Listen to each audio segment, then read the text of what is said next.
Hello students, आज के इस वीडियो में हम क्लास 12th की इकोनॉमिक्स को डिस्कस कर रहे हैं। इकोनॉमिक्स का सेकंड बुक इंडियन इकोनॉमी यानी भारतीय अर्थव्यवस्था का विकास, इसको हम पढ़ रहे हैं। आज हम इसके 4th चैप्टर को पढ़ेंगे, 1991 से आर्थिक सुधार, नई आर्थिक नीति। आज की वीडियो जो है 4th चैप्टर का फर्स्ट पार्ट है और इस चैप्टर के हम टोटल 150 MCQ को कवर करेंगे, जैसा हम बाकी के चैप्टर्स के साथ कर रहे हैं। आप सभी को पता होगा ये जो वीडियो है 2000 प्लस MCQ सीरीज का पार्ट है, जो कि इकोनॉमिक्स का है। इकोनॉमिक्स फर्स्ट टर्म के एग्ज़ाम के लिए ये बनाया गया। तो इकोनॉमिक्स के फर्स्ट टर्म के इकोनॉमिक्स का 2000 प्लस MCQ सीरीज हमारा चल रहा है और उस सीरीज का आज का जो है वीडियो रहेगा, इसमें हम 4th चैप्टर को डिस्कस करेंगे। पार्ट 1 है, तो चलिए आज के फर्स्ट क्वेश्चन के साथ इस चैप्टर को स्टार्ट करते हैं। तो देखिए, फर्स्ट क्वेश्चन है हमारे पास, भारत में आर्थिक सुधारों के कार्यक्रम की शुरुआत हुई, यानी भारत में आर्थिक सुधारों को हमने कब स्टार्ट किया, ये क्वेश्चन पूछा गया है। ऑप्शंस हैं वर्ष 1990 में, वर्ष 1991 में, वर्ष 1992 में या फिर वर्ष 1993 में। तो इस क्वेश्चन का सही आंसर हमारे पास बनेगा ऑप्शन बी, वर्ष 1991 में। 1991 में हम लोगों ने आर्थिक सुधारों के कार्यक्रम को जो है अपनाया था। एक चीज़ और, इसी चीज़ को हम लोग नई आर्थिक नीति भी हम कहते हैं, ठीक है। तो आप इसको भी याद रखना, इसको हम नई आर्थिक नीति कहते हैं। नई आर्थिक नीति के अंतर्गत हमने LPG को अपनाया था, जहाँ पे L का अर्थ है लिबरलाइजेशन यानी उदारीकरण, प्राइवेटाइजेशन निजीकरण और ग्लोबलाइजेशन यानी कि वैश्वीकरण। तो इसको नई आर्थिक नीति कहा जाता है। इसे 1991 में हम लोगों ने अपनाया था। नेक्स्ट है प्रश्न 2, उदारीकरण का अर्थ है। उदारीकरण का अर्थ हमें बताना है। पहला ऑप्शन दिया है सार्वजनिक क्षेत्र की अधिक भूमिका, निजी क्षेत्र पर सार्वजनिक नियंत्रण में कमी, बिना नियंत्रणों के मुक्त अर्थव्यवस्था, और लास्ट में है इनमें से कोई नहीं। तो उदारीकरण का अर्थ होता है निजी क्षेत्र पर सरकारी नियंत्रण की कमी, यानी बी इस क्वेश्चन का यहाँ पे सही आंसर होगा, ऑप्शन बी। प्रश्न 3 है, निम्नलिखित में से कौन सा राजकोषीय सुधारों का एक तत्व नहीं है। ऑप्शंस दिया है। अच्छा देखो, यहाँ राजकोषीय सुधार पूछे गए हैं जिसका एक तत्व नहीं है। ऑप्शंस हैं कर सुधार, सार्वजनिक व्यय में सुधार, ब्याज दर में परिवर्तन या फिर सार्वजनिक ऋणों पर नियंत्रण। इसका सही आंसर होगा ऑप्शन सी, ब्याज दर में परिवर्तन। ब्याज दर में जो परिवर्तन है ये पूंजीगत सुधार का उदाहरण है, यानी ये राजकोषीय सुधार के अंतर्गत नहीं आता। तो सी हमारे इस क्वेश्चन का सही आंसर बन जाएगा। नेक्स्ट क्वेश्चन देखते हैं। प्रश्न 4, निम्नलिखित में से कौन सा निजीकरण का घटक नहीं है। निजीकरण का घटक जो नहीं है हमसे वो पूछा गया है। ऑप्शन है सार्वजनिक क्षेत्र का संकुचन, सार्वजनिक क्षेत्र के उद्यमों में विनिवेश, सार्वजनिक क्षेत्र के शेयरों की बिक्री या फिर सरकार द्वारा औद्योगिक क्षेत्र के शेयरों की खरीद। देखो नहीं वाला पूछा है, जिसमें कि ऑप्शन 4 हमारा सही आंसर बन जाएगा। अब यहाँ पे एक टर्म समझिए, निजीकरण। निजीकरण का अर्थ था सार्वजनिक क्षेत्र के उद्यमों को निजी हाथों में ट्रांसफ़र करना, हस्तांतरित करना, यानी सार्वजनिक क्षेत्र का संकुचन सही है। संकुचन का मतलब होता है उसमें कमी आना, तो सही है। सार्वजनिक क्षेत्र के उद्यमों में विनिवेश, देखिए विनिवेश का अर्थ होता है कि शेयरों को धीरे धीरे करके, यानी कोई सा भी हमारे पास अगर उद्यम है उसके कुछ भाग को बेचना, तो विनिवेश भी सही है। सार्वजनिक क्षेत्र के शेयरों की बिक्री, ये भी सही है। यानी इसमें जो नहीं वाला आंसर हो जाएगा, जो इसका घटक नहीं है निजीकरण का, वो हो जाएगा ऑप्शन डी, सरकार द्वारा औद्योगिक क्षेत्र के शेयरों की खरीद। प्रश्न 5 है, निम्नलिखित में से अर्थव्यवस्था के वित्तीय क्षेत्र का एक तत्व कौन सा है। वित्तीय क्षेत्र का तत्व हमसे पूछा गया। ऑप्शन ए है बैंकिंग और गैर बैंकिंग वित्तीय संस्थान, स्टॉक एक्सचेंज बाजार, विदेशी विनिमय बाजार या फिर उपरोक्त सभी। तो देखो वित्तीय क्षेत्र में ये सभी शामिल हैं, इसीलिए इस क्वेश्चन का सही आंसर हमारे पास बनेगा ऑप्शन डी, उपरोक्त सभी। अच्छा एक और, भारत का जो स्टॉक एक्सचेंज बाजार है इसका नाम है सेबी, SEBI सेबी। ये भारत के स्टॉक एक्सचेंज बाजार का नाम है। अब इसका फुल फॉर्म जो है आपका होमवर्क है, फुल फॉर्म आप लोग मुझे कमेंट बॉक्स में बताएंगे, ठीक है। आगे बढ़ते हैं। प्रश्न 6, निम्नलिखित में से कौन सा अप्रत्यक्ष कर का एक उदाहरण है। देखो, कर दो प्रकार के होते हैं, आपको मालूम ही होगा, प्रत्यक्ष कर और अप्रत्यक्ष कर। प्रत्यक्ष कर वो होता है जो जिस व्यक्ति पे लगाया जाता है उसका भुगतान भी वही करता है, लेकिन अप्रत्यक्ष कर जिस व्यक्ति पर, अगर किसी एक व्यक्ति पे लगाया गया है तो ये इसको किसी और के हाथों में ट्रांसफर कर सकता है, इसीलिए इसे हम अप्रत्यक्ष कर कहते हैं, क्योंकि यह किसी व्यक्ति पे लगाया जाता है पर इसका भुगतान कोई दूसरा व्यक्ति करता है। ठीक है, तो हमें पूछा गया है कौन सा अप्रत्यक्ष कर का उदाहरण है। ऑप्शंस दिए हैं, आयकर, संपत्ति कर, वस्तु एवं सेवा कर या इनमें से कोई नहीं। इस क्वेश्चन का सही आंसर बनेगा हमारे पास वस्तु एवं सेवा कर, जो कि हमारा जीएसटी है। ठीक है, तो जीएसटी जो है एक प्रकार का अप्रत्यक्ष कर है, जबकि आयकर और संपत्ति कर ये दोनों प्रत्यक्ष कर है। अब यहाँ पे एक छोटी सी इन्फॉर्मेशन आपको देती हूँ। देखो, ये जो जीएसटी है ये आपके सिलेबस में नया एडेड टॉपिक है। ठीक है, ये न्यू टॉपिक है जो आपके सिलेबस में इस साल ऐड हुआ है, जीएसटी।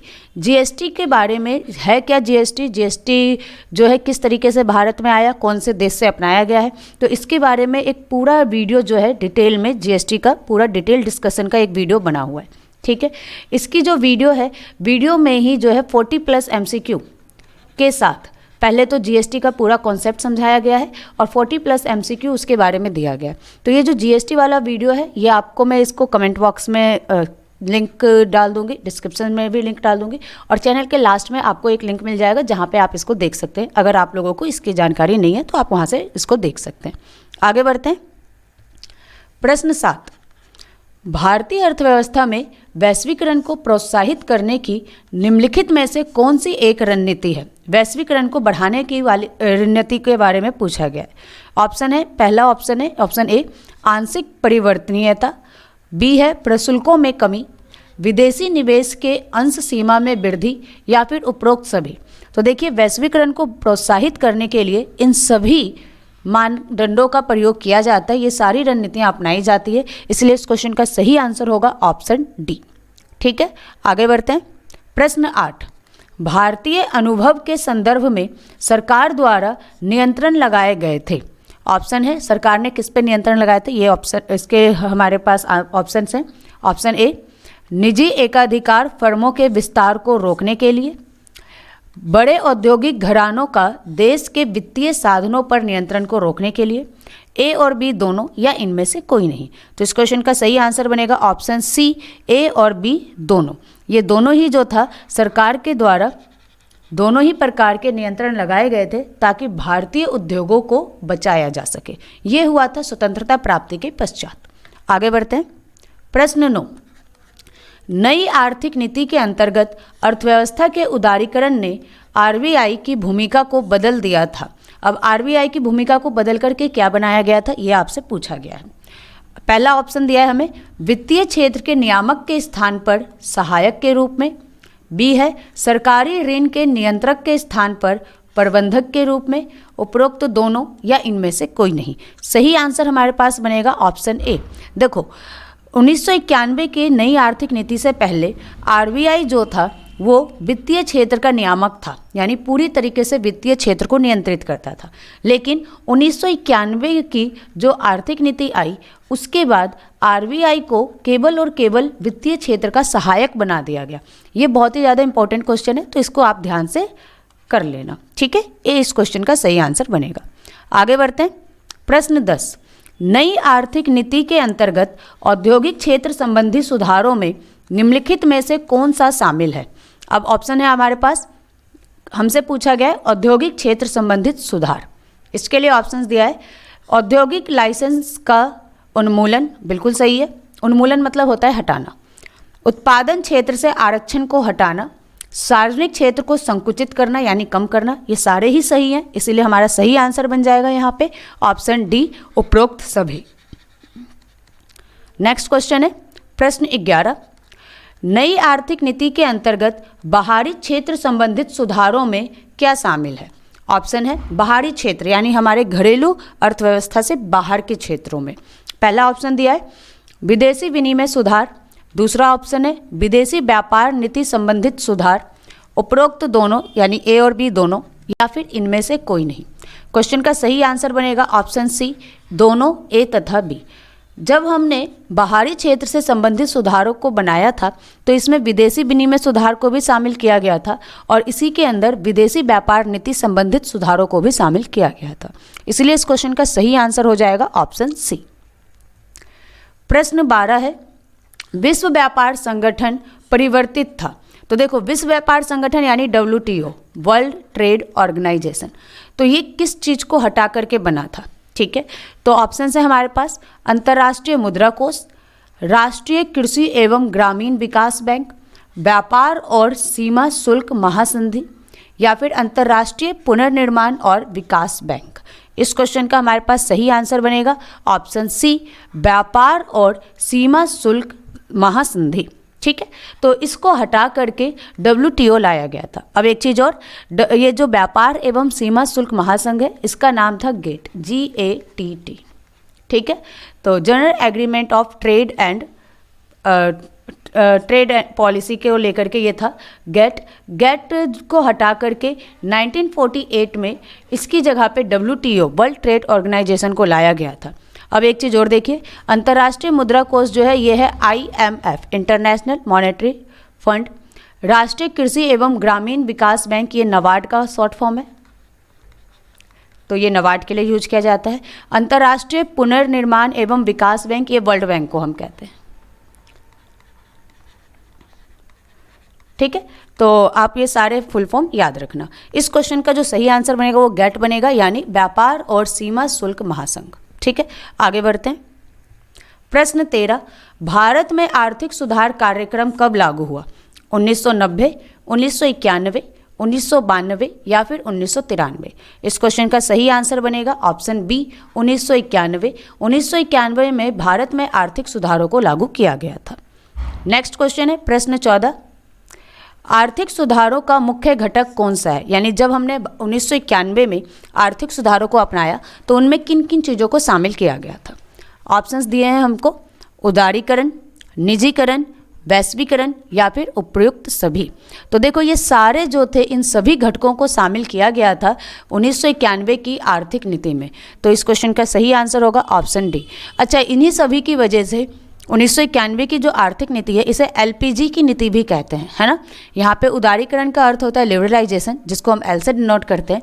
निजीकरण को हम प्राइवेटाइजेशन, जिसको हम P से डिनोट करते हैं। और वैश्वीकरण होता है ग्लोबलाइजेशन, जिसको हम G से डिनोट करते हैं। तो इसी को आर्थिक सुधारों को ही नई आर्थिक नीति भी कहते हैं और इसे LPG की नीति भी कहा जाता है। तो उपयुक्त सभी इस क्वेश्चन का सही आंसर होगा। प्रश्न 15, भारत में आर्थिक सुधारों को लागू करने में सबसे महत्वपूर्ण कारक कौन सा था? ऑप्शन दिया है, विश्व बैंक द्वारा लगाई गई शर्तें, भारत सरकार की पहल, संयुक्त राष्ट्र संघ का दबाव या फिर योजना आयोग का दबाव। तो देखो, इस क्वेश्चन का सही आंसर बनेगा ऑप्शन ए, विश्व बैंक द्वारा लगाई गई शर्तें। 1991 में हमारी आर्थिक स्थिति बहुत ज़्यादा भारत की दयनीय हो गई थी, तो हम लोग सब गए थे वर्ल्ड बैंक के पास लोन लेने। ठीक है, विश्व बैंक के पास हम लोग लोन लेने गए थे, पर विश्व बैंक ने हमारे सामने शर्त रखी कि हम अपनी आर्थिक नीतियों को बदलें और हम अपनी आर्थिक नीतियों के अंदर LPG जैसे मॉडल को चुनें।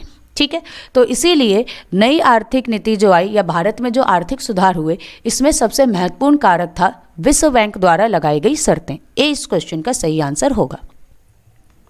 प्रश्न 16 है, उस अवधारणा का नाम बताइए जिसका संबंध देश की अर्थव्यवस्था को संसार के अन्य देशों की अर्थव्यवस्था से मुक्त व्यापार और श्रम तथा पूंजी की मुक्त गतिशीलता के द्वारा जोड़ना है। तो देखो, जब भी किसी एक देश की अर्थव्यवस्था को देश की अन्य अर्थव्यवस्थाओं के साथ जोड़ा जाता है तो इस प्रक्रिया को हम लोग वैश्वीकरण कहते हैं। यानी इस क्वेश्चन का सही आंसर बनेगा ऑप्शन सी, वैश्वीकरण। आगे बढ़ते हैं। प्रश्न 17 है, इंपॉर्टेंट है। आर्थिक सुधारों की अवधारणा का नाम बताइए जिसका संबंध निजी क्षेत्र के उद्यमों को अपने निर्णय स्वयं लेने की स्वतंत्रता प्रदान करने से है। तो निजी क्षेत्र के उद्यमों से संबंधित है। ऑप्शन हमें दिए हैं, निजीकरण, उदारीकरण, वैश्वीकरण या फिर विराष्ट्रीयकरण। क्वेश्चन का सही आंसर बनेगा उदारीकरण। उदारीकरण के अंतर्गत निजी क्षेत्रकों को ये आज़ादी दी जाती है कि वे अपने निर्णय स्वयं ले सकें। ठीक है, तो ये ट्रिकी क्वेश्चंस था। क्वेश्चन के अंदर निजी क्षेत्र है, निजी क्षेत्र देखकर बाकी सारे बच्चे जो है वो निजीकरण लगाने की कोशिश करेंगे, बल्कि इस क्वेश्चन का सही आंसर बनेगा उदारीकरण, क्योंकि यहाँ पे उन लोगों को खुला छोड़ दिया गया, वे अपने निर्णय खुद ले सकते हैं। बी इस क्वेश्चन का सही आंसर होगा। प्रश्न 18 है, उस आर्थिक सुधार की अवधारणा का नाम बताइए जिसका संबंध सार्वजनिक क्षेत्र को सीमित करके निजी क्षेत्र के उद्यमों की भूमिका को बढ़ाने से है। अब देखिए यहाँ पे निजी क्षेत्र के उद्यमों को बढ़ाना है, साथ ही साथ सार्वजनिक क्षेत्र की भूमिका को सीमित करना है, ठीक है। तो अब इसको कहा जाता है निजीकरण, यानी इस क्वेश्चन का आंसर बनेगा ऑप्शन ए, निजीकरण, ठीक है। तो ये आप समझ चुके होंगे। अब देखिए यहाँ पर तीनों ही प्रकार की जो भी हमारे पास घटक थे, निजीकरण, उदारीकरण और वैश्वीकरण, तीनों का डेफिनेशन आपको क्वेश्चन के फॉर्म में दे दिया गया है। एक बार इन तीनों डेफिनेशन को पढ़ लीजिएगा। हम लोग आगे बढ़ते हैं। प्रश्न 19वां प्रश्न है हमारे सामने, उस अवधारणा का नाम बताइए जिसके अंतर्गत सरकार विभिन्न व्यक्तियों और समूहों को उन वस्तुओं का उत्पादन करने की छूट देती है जिन्हें केवल कोई विशेष व्यक्ति या सरकारी उद्यम ही बना सकते थे, ठीक है। ऑप्शंस दिया है हमें, उदारीकरण, वैश्वीकरण, अनारक्षण या फिर विराष्ट्रीयकरण। तो देखिए इसको हम कहते हैं ऑप्शन ए, उदारीकरण। उदारीकरण में देखो, जब भी आपको कहीं पे छूट दिया जाएगा, छूट शब्द मिल जाए या कहीं पे ऐसा सेंस आए जिसमें जो है लोगों को आज़ादी दी जा रही है निर्णय लेने की, तो उस जगह पे हम लोग उदारीकरण शब्द का इस्तेमाल करते हैं। तो यहाँ पे भी देखिए व्यक्तियों को, समूहों को अपने वस्तुओं के उत्पादन करने की छूट दी गई है ना, यानी वो अपने आप से निर्णय यहाँ पे ले सकते हैं। तो जब भी डिसीजन लेने की छूट दे दी जाती है तो उसको हम उदारीकरण कहते हैं, यानी इस क्वेश्चन का सही आंसर बनेगा ऑप्शन ए। आगे बढ़ते हैं हम लोग नेक्स्ट क्वेश्चन। प्रश्न 20 है, उस अवधारणा का नाम बताइए जिसके अंतर्गत सार्वजनिक क्षेत्र में संचालित उद्यम का स्वामित्व निजी क्षेत्र को स्थानांतरित कर दिया जाता है। तो देखो फिर से क्या है, सार्वजनिक क्षेत्र को निजी का जो स्थानांतरण है वो कहाँ पे कर दिया गया, निजी क्षेत्र में। तो एक तरह से सार्वजनिक क्षेत्र की भूमिका को कम कर दिया गया और निजी क्षेत्र की भूमिका को बढ़ा दिया गया, है ना। अभी मैं आपको समझाई थी। एक बार ऑप्शंस देखते हैं। ऑप्शंस हैं उदारीकरण, वैश्वीकरण, निजीकरण या फिर विराष्ट्रीयकरण। सही आंसर बन जाएगा हमारे पास विराष्ट्रीयकरण, ऑप्शन डी।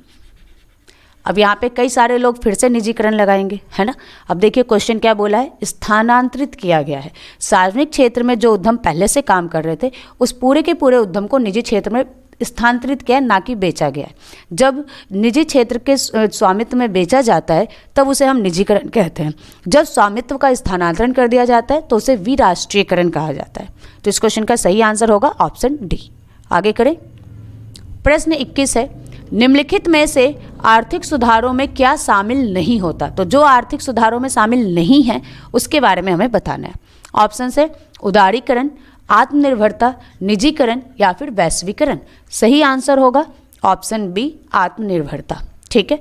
तो आप सभी जानते हैं कि आर्थिक सुधारों में उदारीकरण, निजीकरण और वैश्वीकरण को शामिल किया गया था, इसलिए इस क्वेश्चन का जो आंसर बनेगा वो ऑप्शन बी बनेगा, आत्मनिर्भरता। प्रश्न 22, निम्नलिखित में से क्या उदारीकरण में शामिल नहीं होता। ऑप्शन है विराष्ट्रीयकरण, कर सुधार, वित्तीय सुधार या फिर औद्योगिक क्षेत्र का विनियमन। देखो उदारीकरण में बोला है, उदारीकरण में किसको शामिल नहीं किया जाता, तो उदारीकरण के अंतर्गत विराष्ट्रीयकरण को शामिल नहीं किया जाता, ठीक है। क्योंकि विराष्ट्रीयकरण जो है ये एक तरह से निजी क्षेत्र का यानी निजीकरण का एक भाग है, निजीकरण नहीं है, ये एक निजीकरण का भाग है, ठीक है, इसके अंतर्गत आता है। इसीलिए इस क्वेश्चन में सही आंसर हो जाएगा विराष्ट्रीयकरण। आगे बढ़ते हैं। प्रश्न 23, 1991 की आर्थिक नीति के अंतर्गत औद्योगिक क्षेत्र संबंधित सुधार में क्या शामिल नहीं है। औद्योगिक क्षेत्र में हमने क्या शामिल नहीं किया था, इसको पूछा गया है। ऑप्शन है औद्योगिक लाइसेंसिंग की समाप्ति, सही है। सार्वजनिक क्षेत्रों में कमी, ये भी सही है। पूंजीगत वस्तुओं के आयात पर रोक या फिर उत्पादन क्षमता का विस्तार। तो देखो सही आंसर हो जाएगा ऑप्शन सी, पूंजीगत वस्तुओं के आयात पर रोक। ये हमने नहीं किया था, बल्कि इस समय हमने वैश्वीकरण को अपनाया था, जिसके अंतर्गत हम अपने देश में पूंजीगत वस्तुओं के आयात को भी खोल चुके थे। तो सी हमारा इस क्वेश्चन का सही आंसर हो जाएगा, जो कि इस संदर्भ में गलत दिया गया। आगे बढ़ते हैं। प्रश्न 24, भारत सरकार के नवरत्नों में क्या शामिल नहीं है। देखिए नवरत्न जो है वो 9 उद्योग हैं वो 9 उद्योग हैं जिनका स्वामित्व भारत सरकार के हाथों में है। तो उन 9 उद्योगों को जिनका स्वामित्व भारत सरकार के द्वारा किया जाता है, संचालन नियंत्रण सभी भारत सरकार अपने से स्वयं करती है, उसे हम नवरत्न कहते हैं। अब नवरत्न में 9 उद्योग है। नीचे जो ऑप्शंस दिए गए हैं, इन ऑप्शंस में से 3 ऑप्शंस जो हैं वो नवरत्न उद्योग के हैं, जबकि एक अलग है। तो हमें अलग वाला पूछा है। ऑप्शंस दिया है हमको Coal India Limited, Indian Oil Corporation, Mahanagar Telephone Nigam या फिर भारत हेवी इलेक्ट्रिकल। तो इस क्वेश्चन का सही आंसर बनेगा ऑप्शन सी, महानगर टेलीफोन निगम। ये भारत सरकार का नवरत्न नहीं है। ठीक है, सी हमारे इस क्वेश्चन का सही आंसर हो जाएगा। प्रश्न 25 है, निम्नलिखित में से कौन सा कथन वैश्वीकरण की विशेषता नहीं है? तो जो वैश्वीकरण की विशेषता नहीं है हमसे वो पूछा है। ऑप्शंस दिया है ए, विदेशी निवेश की सीमा में वृद्धि, रुपए की परिवर्तन, आयातों पर प्रतिबंध या फिर दीर्घकालीन व्यापार नीति। क्वेश्चन का सही आंसर हो जाएगा ऑप्शन सी, आयातों पर प्रतिबंध। तो ये तो वैश्वीकरण नहीं है, क्योंकि वैश्वीकरण को अपनाने का अर्थ था आयात और निर्यात को मुक्त कर देना, है ना, मुक्त अंतर्राष्ट्रीय व्यापार करना, ये वैश्वीकरण का उद्देश्य है। और यहाँ पे लिखा हुआ है प्रतिबंध, तो हमने प्रतिबंध नहीं लगाया था, इसीलिए सी हमारे इस क्वेश्चन का सही आंसर होगा। प्रश्न 26 है, प्रचलित आर्थिक नीतियों में संरचनात्मक परिवर्तन करना क्या कहलाता है? तो जो भी हमारे पास आर्थिक नीति है, अगर हम उसके अंदर संरचनात्मक परिवर्तन कर रहे हैं, यानी हम उसके मॉडल को चेंज कर रहे हैं, तो इसको हम क्या कहते हैं? आर्थिक सुधार, राजनीतिक सुधार, सामाजिक सुधार या फिर सांस्कृतिक सुधार। तो देखिए, हम आर्थिक नीतियों में परिवर्तन कर रहे हैं, इसीलिए इसको कहा जाता है आर्थिक सुधार, यानी ऑप्शन ए इस क्वेश्चन का सही आंसर होगा। आगे बढ़ें। प्रश्न 27 है, वे अल्पकालिक उपाय जिनका उद्देश्य अर्थव्यवस्था की अंतर्राष्ट्रीय स्पर्धा क्षमता में बढ़ोतरी करना है क्या कहलाती है? अब देखो, हमारे देश में अर्थव्यवस्था के अंदर अंतर्राष्ट्रीय स्पर्धा में वृद्धि, यानी अंतर्राष्ट्रीय स्तर में प्रतियोगिता को बढ़ाना क्या कहलाता है? और ये भी अल्पकालीन होना चाहिए। ऑप्शन है आर्थिक सुधार, संरचनात्मक सुधार, सामाजिक सुधार या फिर सांस्कृतिक सुधार। सही आंसर हो जाएगा संरचनात्मक सुधार, क्योंकि अल्पकालीन है। पर अगर क्वेश्चन में दीर्घकालीन पूछा जाता तो इस क्वेश्चन का सही आंसर बन जाता फिर आर्थिक सुधार, लेकिन अभी क्वेश्चन में अल्पकालीन पूछा गया है, इसीलिए अल्पकालिक का आंसर होगा संरचनात्मक सुधार। क्लियर है? ऑप्शन बी हमारे इस क्वेश्चन का आंसर होगा। प्रश्न 28 है, निम्नलिखित में से कौन सा अप्रत्यक्ष कर है? हमें अप्रत्यक्ष कर का बताना है। ऑप्शंस दिए हैं उत्पादन कर, बिक्री कर, मनोरंजन कर या फिर उपरोक्त सभी। तो देखिए, ये सभी जो हैं अप्रत्यक्ष कर के उदाहरण हैं। ऑप्शन डी हमारे इस क्वेश्चन का सही आंसर बनेगा। प्रश्न 29 है और ये वेरी इंपॉर्टेंट क्वेश्चन है, किसी व्यक्ति या उद्योग समूह को उन वस्तुओं के उत्पादन की छूट देना जिन्हें पहले कोई व्यक्ति विशेष या उद्यमी ही बना सकते थे क्या कहलाता है? तो देखो, जैसे मान लो पहले कोई एक कंपनी है, एक कंपनी ए है, ठीक है। तो पहले एक वस्तु था जिस वस्तु को सिर्फ ये कंपनी ए ही बना सकती थी, है ना। लेकिन अब क्या कर दिया गया, कोई कंपनी बी है, सी है, डी है, इन सभी को इस वस्तु को बनाने की छूट दे दी गई, ठीक है। इन सभी कंपनियों को इस वस्तु को बनाने की छूट दे दी गई। तो इस चीज़ को हम क्या कहते हैं? ऑप्शन है अनारक्षण, राष्ट्रीयकरण, आर्थिक स्थिरीकरण या फिर वैश्वीकरण। इस क्वेश्चन का सही आंसर बनेगा ऑप्शन ए अनारक्षण, यानी ए हमारा सही आंसर बन जाएगा। अच्छा, आप लोगों को पता होगा आरक्षण, आरक्षण का अर्थ होता है कि कोई एक चीज़ किसी एक ही जगह पे सीमित है ना, कोई एक ही समुदाय उसका लाभ उठा सकता है। तो जब खाली एक ही कंपनी इस वस्तु को बना रही थी तो उसको आरक्षण कहा गया, और अब इस आरक्षण को हटा दिया गया तो ये क्या कहला गया? अनारक्षण। समझ में आ गया होगा टर्म आप लोगों को। आगे देखिए, नेक्स्ट क्वेश्चन है प्रश्न 30, वह प्रक्रिया जिसके अंतर्गत सार्वजनिक क्षेत्र के उद्यमों के अंशों का एक भाग निजी निवेशकर्ताओं को बेच दिया जाता है क्या कहलाता है? ऑप्शंस हैं निवेश, विनिवेश, निजीकरण या फिर उदारीकरण। सही आंसर कहलाएगा यहाँ पे विनिवेश। देखो, विनिवेश में और निजीकरण में जो फर्क है उसको आप यहाँ पे ध्यान से समझ लेना। फिलहाल इस क्वेश्चन का जो आंसर है वो ऑप्शन बी है विनिवेश। विनिवेश के अंतर्गत सार्वजनिक क्षेत्र के उद्यमों के जो अंश होते हैं इनको बेचा जाता है, जबकि निजीकरण के अंतर्गत पूरे के पूरे उद्यमों को ही बेच दिया जाता है। जब हम उसके एक भाग को बेचते हैं तो उसे विनिवेश कहते हैं, जब पूरे उद्यम को बेच दिया जाता है तो उसे निजीकरण कहते हैं। क्लियर होगा? आगे बढ़ें। प्रश्न 31, निम्नलिखित में से कौन सा पूर्व सरकारी नियंत्रण में ढील से संबंधित है? यानी पहले सरकार का नियंत्रण ज़्यादा था, अब सरकार के नियंत्रण को कमी कर दिया गया, तो ये क्या कहलाता है? ऑप्शन है निजीकरण, वैश्वीकरण, विनिवेश या फिर उदारीकरण। क्वेश्चन का सही आंसर बन जाएगा ऑप्शन डी, उदारीकरण। तो देखो, सरकारी क्षेत्र को जो है सरकारी नियंत्रण में ढील दे दिया गया, यानी अब निजी क्षेत्रक जो है वो अपने निर्णय स्वयं ले सकते हैं। तो जब भी उनको निर्णय लेने की आज़ादी दे दी गई, डिसीजन लेने की आज़ादी दे दी गई, तो इस चीज़ को हम कहते हैं उदारीकरण। डी इस क्वेश्चन का सही आंसर होगा। प्रश्न 32, वेरी इंपॉर्टेंट। WTO यानी वर्ल्ड ट्रेड ऑर्गेनाइजेशन की स्थापना कब हुई? विश्व व्यापार संगठन की स्थापना कब हुई? ऑप्शन है 1995, 1948, 1996 या फिर 1994। सही आंसर है ऑप्शन ए, 1995। ओके, आगे बढ़ते हैं। प्रश्न 33, निम्नलिखित में से किस शब्द का अभिप्राय घरेलू अर्थव्यवस्था को विश्व अर्थव्यवस्था से जोड़ना है? ऑप्शंस दिए हमें वैश्वीकरण, निजीकरण, उदारीकरण या फिर विनिवेश। तो जब भी हम घरेलू अर्थव्यवस्था को अपनी विश्व की अर्थव्यवस्था से जोड़ते हैं तो इसे हम कहते हैं वैश्वीकरण। ए हमारे इस क्वेश्चन का सही आंसर हो जाएगा। प्रश्न नंबर 34, दो देशों के बीच व्यापार क्या कहलाता है? द्विपक्षीय व्यापार, बहुपक्षीय व्यापार, उपरोक्त दोनों या उपरोक्त में कोई नहीं। तो दो देशों के बीच में नाम से ही क्लियर है, इसको हम क्या कहेंगे? द्विपक्षीय व्यापार। ऑप्शन ए हमारा यहाँ पे सही आंसर होगा। प्रश्न 35 है, निम्न में से कौन सी नई आर्थिक नीति के तहत प्रारंभ की गई नीति नहीं है? देखो, हमसे पूछा गया कौन सी नई आर्थिक नीति में शामिल नहीं है। उदारीकरण शामिल था, निजीकरण शामिल था, वैश्वीकरण शामिल था, लाइसेंसिंग शामिल नहीं था। लाइसेंसिंग जो था ये पुरानी औद्योगिक नीति में था, जिस नीति को हम लोगों ने 1950 में अपनाया था। तो डी इस क्वेश्चन का सही आंसर हो जाएगा, लाइसेंसिंग। ठीक है, आज की वीडियो में बस इतना ही था। वीडियो खत्म करने से पहले एक छोटा सा इन्फॉर्मेशन है। आप सभी को पता है हमारे चैनल पे फर्स्ट टर्म की 12th क्लास की MCQ सीरीज चल रही है, ठीक है, जिसमें ज्योग्राफी का 1000 MCQ सीरीज चल रहा है, पॉलिटिकल का 1000 MCQ सीरीज चल रहा है, जो कि पहले से ही ऑलरेडी कंप्लीट हो चुका है।